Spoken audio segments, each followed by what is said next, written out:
5 ans. Putain, ça fait 5 ans. Oh la vache, ça me semble tellement loin. J'en reviens pas. Ça fait 5 ans. Ça fait 5 ans que je suis minimaliste. Oh non, mais c'est fou. Bon, aujourd'hui, j'ai décidé de te parler du fait que ça fait 5 ans que je suis minimaliste et donc j'en ai tiré 5 leçons.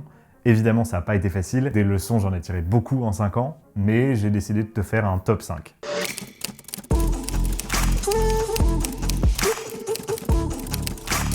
Alors la première leçon que j'ai retenue en devenant minimaliste, c'est le fait que j'étais à 100% responsable de mon bonheur. En fait, on vit dans une société où on nous apprend à toujours en vouloir plus. Donc quelque part, on est éternellement insatisfait. Alors évidemment, ça touche tous les domaines, mais particulièrement le fait de consommer, et donc on finit par tomber dans la surconsommation. Et bien sûr, tu l'auras deviné, c'est un piège.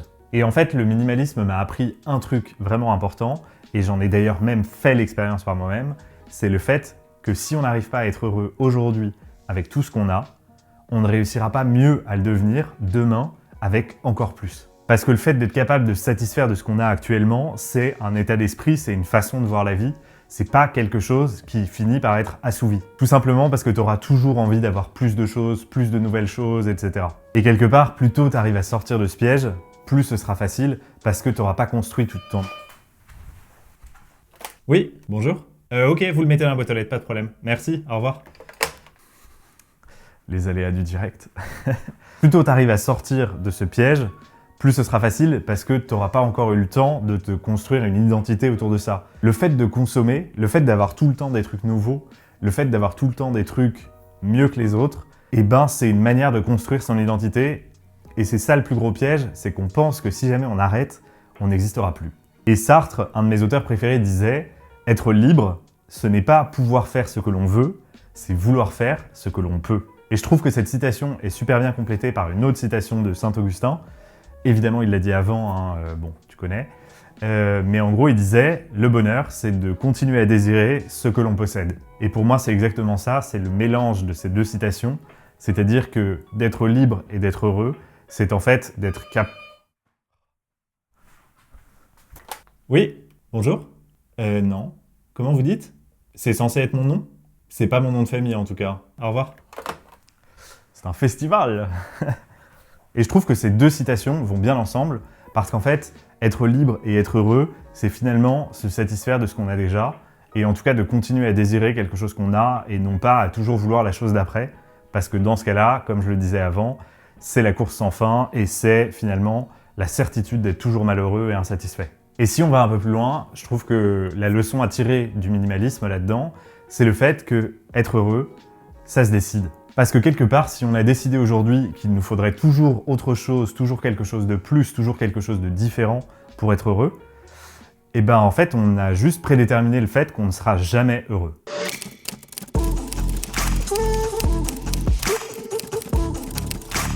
La deuxième leçon que m'a appris le minimalisme, c'est le fait que j'étais capable de changer ma personnalité pour qu'elle me convienne mieux. Le minimalisme a changé ma vie parce qu'il m'a fait revoir ma vision du succès, des biens matériels et immatériels, et aussi mes valeurs. Alors, évidemment, je te rassure, c'est pas un truc qui a duré 5 ans en continu, j'ai pas été en questionnement profond et existentiel pendant 5 ans, mais c'est quelque chose qui se fait en toile de fond au fur et à mesure, et c'est ça qui est intéressant, c'est ça qui permet de faire des vrais progrès. Et tous ces différents changements m'ont permis de réaliser aujourd'hui que en fait, j'étais capable de changer toutes ces choses-là. C'était pas forcément si difficile que ça, étant un problème, il suffisait simplement de décider de le faire. Et avant de devenir minimaliste, j'étais un gros consommateur de plein de choses. Par exemple, j'achetais très régulièrement des chaussures, j'achetais aussi beaucoup de montres, je pense que c'est peut-être mes origines suisses qui ressortaient, et beaucoup de produits high-tech. J'ai toujours adoré les nouvelles technologies, j'ai toujours travaillé de près ou de loin dans ce domaine-là, et du coup, j'étais toujours au courant des dernières choses qui étaient sorties, et donc un peu mécaniquement, je les voulais. Et le fait de devenir minimaliste, ça m'a permis justement de questionner ça et de me demander est-ce que, d'une, je voulais vraiment ces choses-là, et en plus de ça, est-ce que j'en avais besoin en fait? Parce qu'à partir du moment où je m'achetais le nouvel iPhone tous les ans, alors que j'étais pas photographe, je faisais pas de vidéos avec, et finalement j'utilisais que les applications qui sont dessus, ça avait pas grand intérêt et ça avait pas beaucoup de valeur pour moi. Et du coup, le fait de devenir capable de ne plus changer mon iPhone tous les ans, de ne plus acheter des montres très régulièrement, de ne plus acheter des chaussures tout le temps, et même des vêtements en général, hein, en fait, finalement, tout ça m'a montré, parce que je le constate aujourd'hui, que je suis pas du tout moins heureux, au contraire.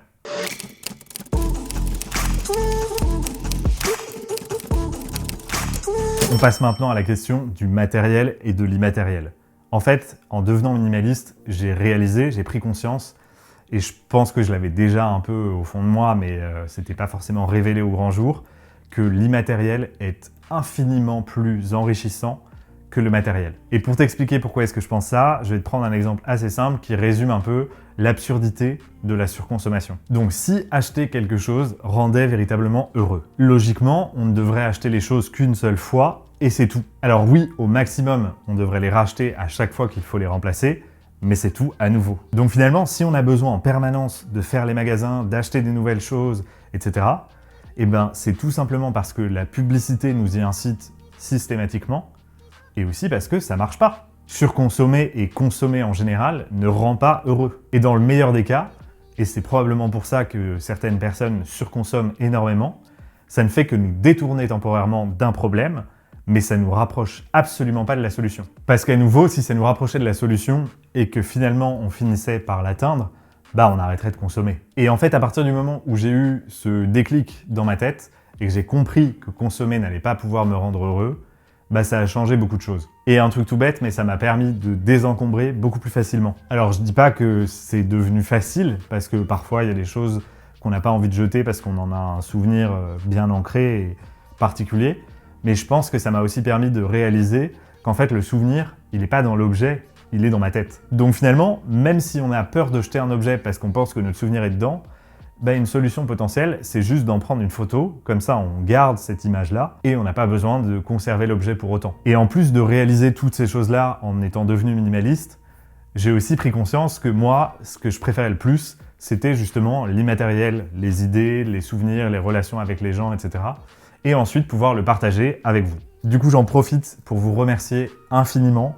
Vraiment, merci beaucoup, ça me touche énormément. On vient de passer les 1000 abonnés sur la chaîne. C'est vraiment génial, je suis trop content, je suis sûr que ça se voit pas trop parce que je suis vraiment pas quelqu'un de démonstratif, mais sachez qu'en tout cas je suis vraiment trop content, ça me fait très chaud au cœur, je suis hyper heureux, merci infiniment.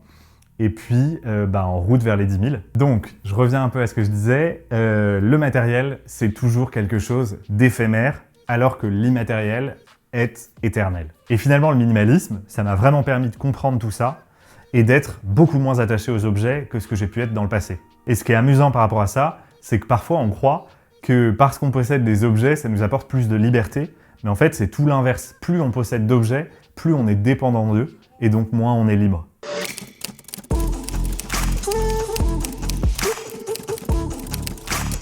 Le minimalisme, c'est aussi un accélérateur de connaissances et surtout de compréhension de soi. Quand je suis devenu minimaliste, finalement, je savais très peu de choses sur moi. Quasiment rien, en fait. Je savais pas vraiment ce que j'aimais ou ce que j'aimais pas. J'avais pas vraiment de passion ou de choses qui m'animaient profondément. Ouais, je pense que je peux dire que j'étais un petit peu perdu, en fait. Alors, pour ceux qui ont vu ma vidéo sur le danger du minimalisme, je suis pas du tout en train de dire que le minimalisme est la solution à tous vos problèmes, que j'étais perdu et que j'ai vu la lumière au bout du tunnel, etc. C'est pas du tout ce que je dis.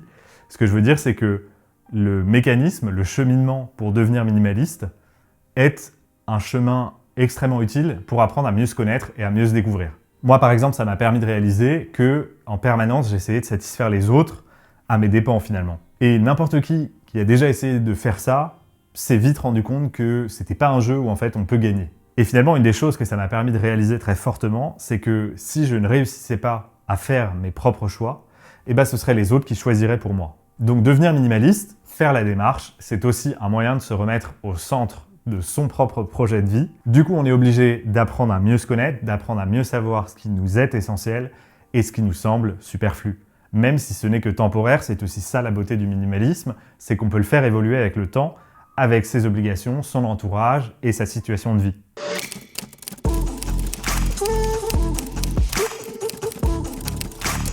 Bon, et évidemment, j'ai gardé le meilleur pour la fin.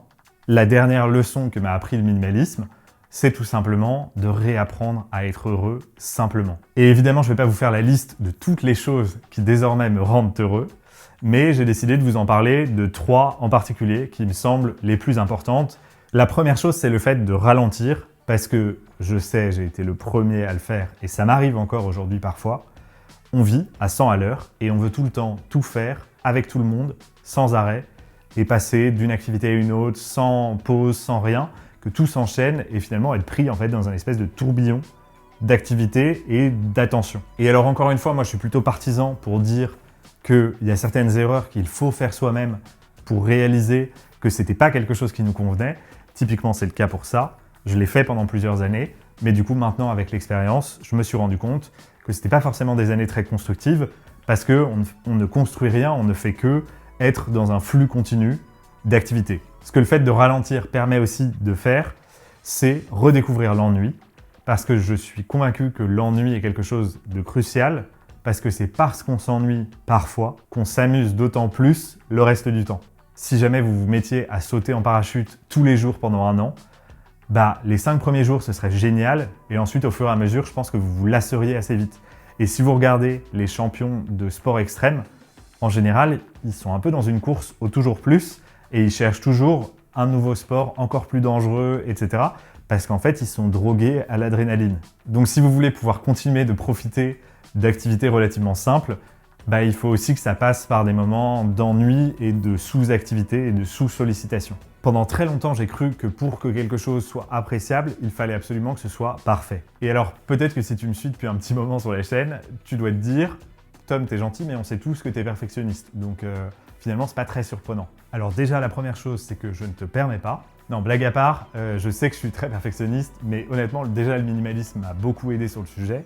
Mais surtout, je pense que le problème, c'est pas tellement d'être perfectionniste ou pas, c'est le fait d'avoir et finalement de créer des attentes qui sont potentiellement démesurées, mais en tout cas des attentes hautes, qui vont en fait préméditer le fait qu'on soit déçu. En fait, j'ai réalisé que je conditionnais le fait d'être satisfait, le fait d'être heureux, etc., à des attentes potentiellement irréalistes, mais à la limite, c'est même pas le sujet, mais à des attentes très élevées, ce qui fait que je diminuais mes chances très largement d'être heureux. Et on va prendre un exemple très concret. Si je te dis d'aller regarder cette vidéo juste après parce que c'est la meilleure vidéo que tu as jamais vue de ta vie, c'est la meilleure vidéo, mais ever, en fait, je t'ai mis dans les meilleures conditions pour que tu sois extrêmement déçu. Et du coup, tu ne lâcheras pas un like, tu vas pas commenter. Alors que si je te dis, franchement, va la regarder, c'est sympa, ça passe. Ouais, pas ouf, mais ça se regarde. Bon, peut-être que là, comme tes attentes seront relativement basses, tu vas plus apprécier la vidéo, tu seras content de l'avoir regardée, tu finiras même par liker la vidéo, t'abonner, laisser des commentaires, recommander la vidéo à des amis. Bon, et la dernière chose qui rend plus heureux avec le minimalisme, c'est le fait de redevenir présent. Et alors, comment on fait pour faire ça ? On commence par devenir plus intentionnel, parce que pour devenir plus intentionnel, on va être obligé d'avoir un peu plus de recul sur les choses qui nous arrivent, sur les choses qu'on fait, sur ce qui se passe. Et c'est ce recul qui va nous permettre de prendre conscience quand on n'est plus dans le moment présent et donc de revenir dans le moment présent. C'est comme en méditation, dès que nos pensées commencent à s'éloigner, on la recentre sur notre souffle. Voilà, tu connais maintenant les 5 leçons dont je voulais te parler aujourd'hui. Simplement, il reste une dernière chose que j'ai envie de te dire à ce sujet. C'est le fait que pour devenir minimaliste, tu as été capable de faire preuve de beaucoup de qualités et beaucoup de compétences qui t'ont permis de le devenir et que tu vas pouvoir réutiliser pour découvrir d'autres philosophies de vie. Donc mon conseil, c'est vraiment de prendre le minimalisme comme un point de départ pour découvrir énormément d'autres choses, déjà te découvrir davantage, mais aussi apprendre et continuer à être cultivé sur les différentes philosophies de vie et les différentes choses qui pourraient continuellement améliorer ta vie. Voilà, si cette vidéo t'a plu, moi je te recommande cette vidéo qui est très bof, franchement, elle passe. Et moi je te dis à la semaine prochaine. D'ici là, n'oublie pas de rester liquide. Ciao!